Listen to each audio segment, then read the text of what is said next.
இங்கு கூடியிருக்கும் அனைவருக்கும் வணக்கம்.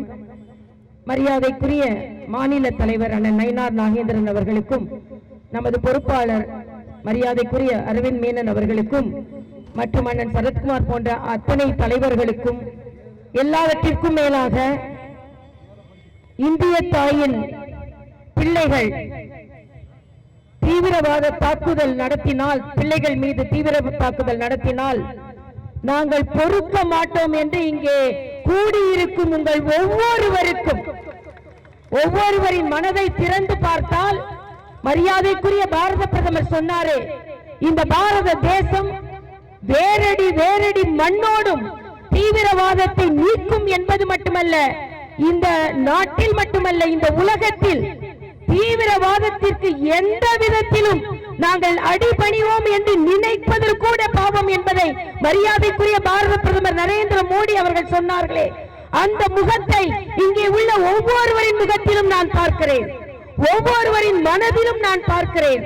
அந்த அளவிற்கு நம் சகோதர சகோதரிகள் தீவிரவாதத்தால் பலியுண்ட பொழுது, இந்த நாட்டே வெகுண்டெழுந்த போது, இங்கே ஏற்கனவே அண்ணன் சரத்குமார் அவர்கள் சொன்னதை போல தமிழகத்திலும் சில குரல்கள் தீவிரவாத தாக்குதலுக்கு ஆதரவாக ஒலிக்கிறது என்றால், இதை விட வெட்கக்கேடு வேறு எதுவுமே கிடையாது.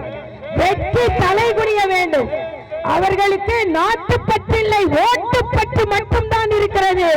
ஆக அந்த ஓட்டுப்பற்று உள்ளவர்களை நாட்டை விட்டே துரத்த வேண்டும். அவர்களுக்கு ஓட்டு கிடையாது என்பதை என்ன மனநிலையில் இருந்தால், ஒரு சாமானிய குழந்தை கூட பாதிக்கப்பட்டால் நாம் துடிதுடித்து போவோமே. ஆனால் தேனிலவிற்கு போன தம்பதிகளை, பிரயாணத்திற்கு போன தம்பதிகளை, சுற்றுலாவிற்கு போனவர்களை சுட்டு வீழ்த்தி இருக்கிறார்களே, அவர்களுக்கு ஆதரவாக இங்கே தமிழகத்தில் இருந்து எப்படி குரல் ஒலிக்க முடியும் என்று நான் கேட்கிறேன். அந்த ஒலிக்கும் குரலுக்கு எதிராக பாரதிய ஜனதா கட்சி இருக்கிறது என்பதற்குத்தான் இந்த கூட்டம் இங்கே நாம் எல்லாம் கூடியிருக்கிறோம். சிந்து நதியில் தண்ணீரை நிறுத்தினால் உடனே இங்கே உள்ளவர்கள் தாகத்திற்கு என்ன செய்வார்கள் என்று கேட்கிறார்கள்.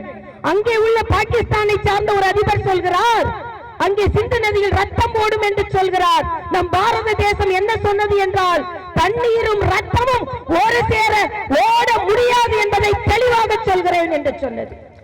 எல்லா மாநிலத்தையும் விட நமக்கு மனது வேதனையாக இருப்பது என்ன என்றால், பிரிவினை குரல் தமிழகத்தில் இருந்து ஒலிக்கிறது. போர்க்குரல் வேண்டும் என்றால் போர்க்குரல் வேண்டாம் என்று இங்கே இருந்து சில பேர் ஒதுக்கிறார்கள். கள்ளத்தோணி ஏறி சென்றவர்கள் எல்லாம் போரை பற்றி பேசுகிறார்கள். அதுதான் வெட்கக்கேடு. அவர்களுக்கு என்ன உணர்வை பற்றி என்ன தெரியும்? இன்னொன்று இணையதளங்களில் வருகிறது. நான் மரியாதைக்குரிய முதலமைச்சர் ஸ்டாலின் அவர்களை, மாநில தலைவர் நயினார் நாகேந்திரன் அவர்களோடு உரிமையோடு, அவர்களின் கோரிக்கையோடு சேர்ந்து இங்கே வைக்கிறேன். அஸ்ஸாமில் யாரெல்லாம் இணையதளத்தில் இந்த பாரத தேசத்திற்கு எதிராக கருத்து சொன்னார்களோ அவர்கள் எல்லாம் தண்டிக்கப்படுவார்கள், அவர்கள் எல்லாம் கட்டுப்படுத்தப்படுவார்கள் என்ற ஒரு ஆணையை பிறப்பித்தார்கள். ஆனால் இங்கே ஒருத்தர் இணையதளத்தில் பேசுறாரு, பாவம், சிகிச்சைக்கு வந்தவங்களை கூட நீங்க திருப்பி அனுப்புவீங்களா? சிகிச்சைக்கு வந்தவங்களை திருப்பி அனுப்புவீங்களா? நான் சொல்கிறேன், இந்த பாரத தேசம் இந்த ஆண்டு மட்டும் 5000 விசாக்களை கொடுத்திருக்கிறது. அந்த அளவிற்கு மனிதாபிமானம் உள்ள தேசம். சிகிச்சைக்கு வந்திருப்பவர்களை திருப்பி அனுப்புகிறீர்களா என்று கேட்கிறார்கள். நான் கேட்கிறேன், சிகிச்சைக்கு கூட வழிவகை செய்யாமல், மருத்துவமனை உதவிகளை கூட மேம்படுத்தாமல், மருத்துவமனை வசதிகளை கூட மேம்படுத்தாமல் தீவிரவாதிகளுக்கு துணை போகிறது அந்த தேசம். அந்த தேசத்தை சார்ந்தவர்களுக்கு நாம் இரக்கம் காண்பிக்கலாமா என்று நாம் கேட்கிறோம். ஆக அந்த தேசம் அந்த மக்களுக்கு மருத்துவ உதவியை செய்யாமல் தீவிரவாதத்திற்கு துணை போகிறது என்றால், அந்த தேசம் நம்மால் நிச்சயமாக தண்டிக்கப்பட வேண்டிய தேசமாக இருக்கிறது. எல்லாவற்றிற்கும் மேலாக நம் பாரத பிரதமர் அவர்கள் வெளிநாடுகள் செல்லும் பொழுது, வெளிநாடு செல்கிறார் என்று சொன்னார்கள்.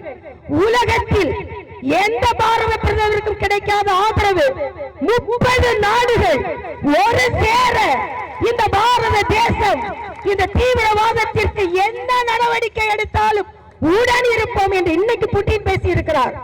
தீவிரவாதத்தை எங்களால் ஆதரிக்க முடியாது.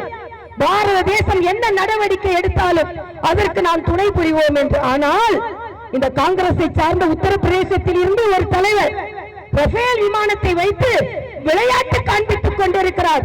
காங்கிரசுக்கு வேண்டுமானால் தீவிரவாதம் விளையாட்டாக இருக்கலாம், ஆனால் பாரதிய ஜனதா கட்சியை பொறுத்தமட்டில் தீவிரவாதம் என்பது மனித குலத்திற்கு எதிரான தாக்குதல். அந்த தாக்குதலை இந்த தொண்டனே விடமாட்டான். நமது பிரதமர் விடுவாரா?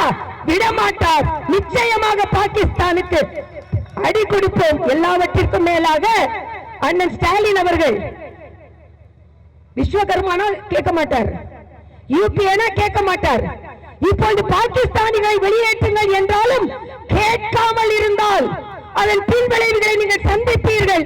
அதனால் யார் யார் பாகிஸ்தான்கள் சட்ட எதிராக இங்கே இருக்கிறார்களோ அவர்களை வெளியேற்ற வேண்டும் என்று கேட்டு இங்கே உள்ளவர்கள் அனைவரின் உணர்வும் நம் உணர்வும் ஒன்றுதான். இத்தனை தலைகளும் இத்தனை இதயங்களும் நம் பாரத பிரதமர் நரேந்திர மோடியோடு பாகிஸ்தானை எதிர்ப்பதில் அனைவரும் ஒன்று கூடி இருக்கிறோம் என்று சொல்லி உங்களுக்கு விடைபெறுகிறேன். நன்றி, வணக்கம். செய்திகளை உடனுக்குடன் தெரிந்து கொள்ள கீழ்கண்ட கேபிள் மற்றும் டிடிஎச் நெட்வொர்க்குகளில் எம்நாடு செய்தி தொலைக்காட்சியை காணுங்கள். பாதகம் செய்பவரை கண்டால் நாம் பயம் கொள்ளலாகாது பாப்பா. மோதி மிதித்துவிடு பாப்பா, அவர் முகத்தில் உமிழ்ந்துவிடு பாப்பா. அண்மை செய்திகளை உடனுக்குடன் தெரிந்து கொள்ள இணைந்திருங்கள் எம்நாடு தொலைக்காட்சியுடன்.